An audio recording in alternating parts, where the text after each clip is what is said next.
I got my hand on the brand new Ralph Lauren's Polo Red Parfum, so let's review it and find out if it's actually any good.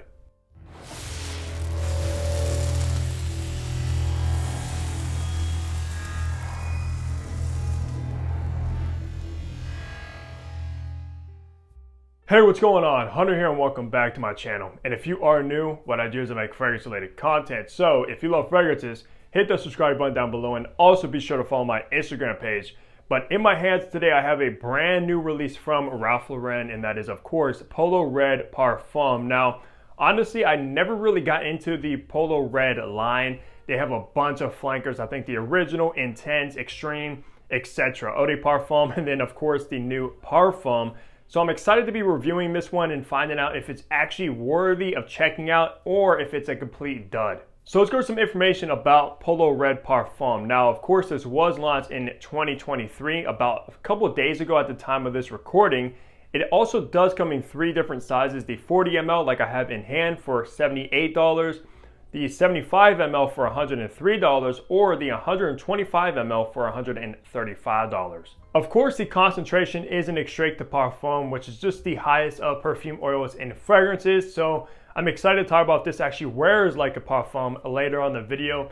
And the perfumer is unknown. I try to do as much research as possible, and I have no idea who was the nose behind this fragrance. All right, with all that information out of the way, let's go look at the packaging and presentation you get with Polo Red Parfum. So taking a look at the box first, it does look like all of your other fragrances from Ralph Lauren. Of course, you do have the horse on the front. This is the Parfum. It is the 40 ml. On top, you have the RL Parfum. On the side, which I actually did not know, but this bottle is refillable, so that's kind of cool. Nothing on this side. On the bottom, you will have your batch code to authenticate your product and see when it was produced, and your barcode right there. So let's look at the bottle now. So Ralph Lauren has been trying to modernize their bottles. I think they did this design first with the Polo Blue Parfum. Just kind of makes it look a little bit nicer and more up to date. Of course, you have Ralph Lauren engraved on the cap right there. On top, you have RL embossed. On the front, you have, of course, the Polo horse. On the bottom, you have your sticker with your information. Nothing on the sides. The bottle is see-through. The cap is completely plastic and very, very cheap. This does look like a metal cap, but it is not. On top, you have the RL emboss on the atomizer as well. And it does click into place very snugly, just not the best presentation when it comes to their fragrances, to be honest. In the top, you have bergamot, blood orange, and pink pepper. In the mid, you have absinthe, lavender, and orris. In the base, you have opoponax, musk, and cedar, and this fragrance will be classified as a spicy fresh. So let's spray this and of course test the atomizer. Not the best atomizers like its competitions when it comes to Dior and stuff. Those have phenomenal atomizers. This one is pretty generic. So let's go and remind myself of the opening of Polo Red Parfum. Okay, so the main note that sticks out to me the most in the opening is that blood orange. It comes across very, very sweet, but honestly, the opening isn't that bad. I have to say, it's not that bad of the opening. It is very intriguing. So if someone just goes to a department store, sprays this on a test strip, they're gonna be like, wow, that actually smells pretty good. But guys, this does change, and it changes pretty fast. Once you do make your way into the mid, because the mid does come quick, that opening does not last whatsoever with that sweet blood orange note, and that is probably one of the best parts of this entire fragrance. But once you do get into the mid, it's where this fragrance has a identity crisis, guys. Of course, looking at the bottle, you expect it would be like a red targeted fragrance, maybe some saffron, spicy, some red fruits, things like that, but it's the exact opposite. You get this very sickening absinthe note, which is a banned beverage, or it used to be banned at least, and it's like a green, kind of neon green drink that gives it sort of a green herbal vibe about it, and I am not a fan of this note at all, guys. I have to tell you, it's like a modern note used quite a bit in fragrances nowadays, and I just cannot get along with it, and nothing screams like a red bottle like absinthe. It's the complete opposite, man. I don't know what they were thinking when they added this note into the composition, but it's absolutely not what I was expecting or anything like that. But alongside that absinthe note, you do get the lavender and that orris that brings a powdery-ish vibe about it as well. And it's weird because that lavender note gives it a old school feeling. It's not really like a modernized lavender, For some reason, it reminds me of like an old school aromatic fougere fragrance, and it's not done that good at all in my opinion. So yeah, the mid, you're just stuck with that sickening absinthe note and a powdery old school lavender. And I know I'm talking pretty harsh about the mid of this fragrance, but guys, unfortunately, that's not even the worst part. It gets even worse into the base. Now, I have to tell you though, this is a fragrance you absolutely have to spray on skin because it's completely different than on the test strip. So if you go to like a department store testing this one out, spray it on your skin and you'll thank me later because it does smell a lot better on a test strip. But when you spray it on your skin, you get this very funky opopanax note in the base of this fragrance that brings a spicy kind of opopanax. Now, I'm not usually a person that complains about like funky resins, like dirty, earthy resins, but for some reason, the opopanax they use in this fragrance combined with the other notes does not blend well together at all. It definitely does give it a weird funk that just doesn't go well with that absinthe note in the powdery lavender. To me, guys, this is just a complete mess of notes all combined together. I just don't understand why they would use absinthe and opopanax in a fragrance like this. It just really blows my mind. I think they were trying to go for something unique and different, which they sort of did. It does still have that kind of designer-ish vibe about it. I can't see where they were trying to go with this creation here, but honestly guys, it was a complete miss on their part, unfortunately. It's not a DNA I enjoy or would even reach for, so I only actually wore this fragrance once and I did some testing of it as well, of course, for the review.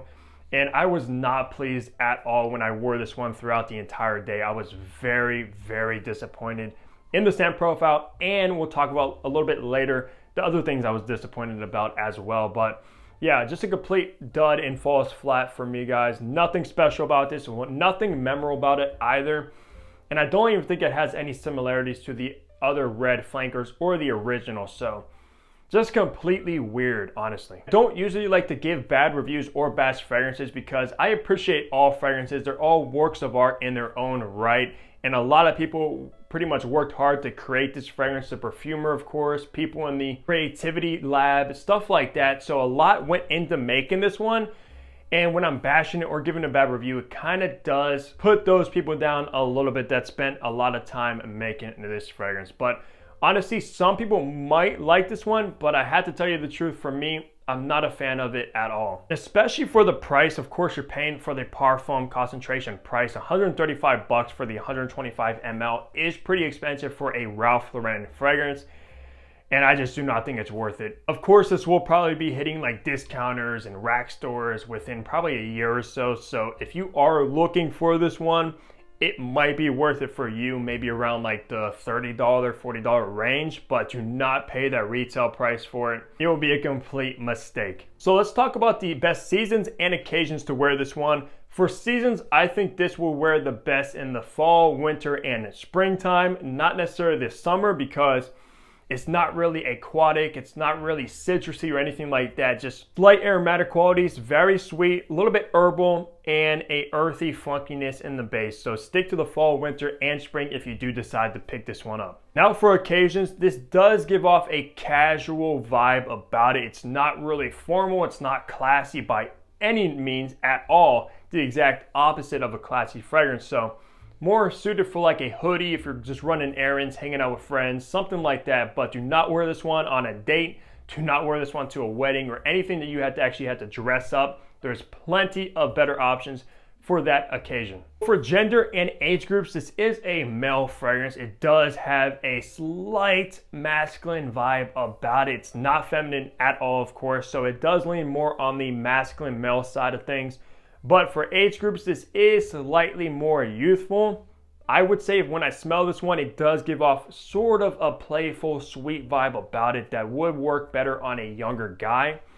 Maybe teenagers and up, but definitely below 30. Do not wear this one. If you're over 30, it just gives off a different vibe that you're probably not going to be looking for at that age. So wrapping things off on the performance. Now, when you think of a parfum, you think of good longevity, good projection most of the time, but the longevity should absolutely be there when it get into the concentrations of like 25% plus of perfume oils and fragrances, which does make it a parfum concentration like you have here. But wow, this fragrance does not wear like a parfum at all, guys. Usually when you think of a parfum, it has a bunch of depth, it has a bunch of character, it has a great longevity. This one, for some reason, wears very, very light and airy. Kind of like an eau de toilette. I'm not saying that it's not a parfum, it probably is, but it does not wear like one. Performance, I got about average. And when I say average, that is around 8 hours, but I mean pushing 8 hours. Nothing above 8 hours at all. So don't expect this one to be nuclear or wear like a parfum. You're not going to get 12 hours plus from this fragrance on skin at least. And for projection, it didn't necessarily project the best, maybe like 2 feet or so for 3 hours. But after that initial 3 hours of decent projection, nothing mind-blowing or anything like that, it definitely did come very, very close to the skin. And people would have to be very close and intimate into your scent bubble to even get a whiff of this one. So if you're looking for a nuclear powerhouse designer fragrance, you're gonna absolutely wanna look elsewhere than Polo Red Parfum. It's so unfortunate that Ralph Lauren doesn't really come out with the best fragrances. I think personally they were almost kind of like a one-hit wonder with Polo or Polo Green that we know it of as of now. I love Polo Green, of course. That's a very old school masculine oak mossy tobacco fragrance, but after Polo Green, there hasn't really been a good hit from Ralph Lauren. I do also own like Ultra Blue, which is like an aquatic, decent, salty fragrance, but nothing that really hits a home run or makes me actually want to wear it and makes me remember that fragrance. But I don't know, maybe Ralph Lauren will launch some good fragrances in the future. Definitely let me know down below what your favorite is from the house of Ralph Lauren. And if you do decide to pick this one up or try it, leave a comment down below and let me know your thoughts, of course. Just because I'm giving it a bad review doesn't necessarily mean that you won't enjoy it. Of course, all fragrances are very, very subjective and they always wear on different people when it comes to their skin chemistry and things of that nature. So definitely give this one a testing if you are interested in trying it. Go to your local department store. Spray this one, like I said, on skin rather than a test strip to get the full picture of it. And who knows, it might work out for you, but like I said, leave a comment down below. But that's gonna do it for the review of Polo Red Parfum. As always, leave a like on the video if you did enjoy it. Subscribe if you guys haven't already.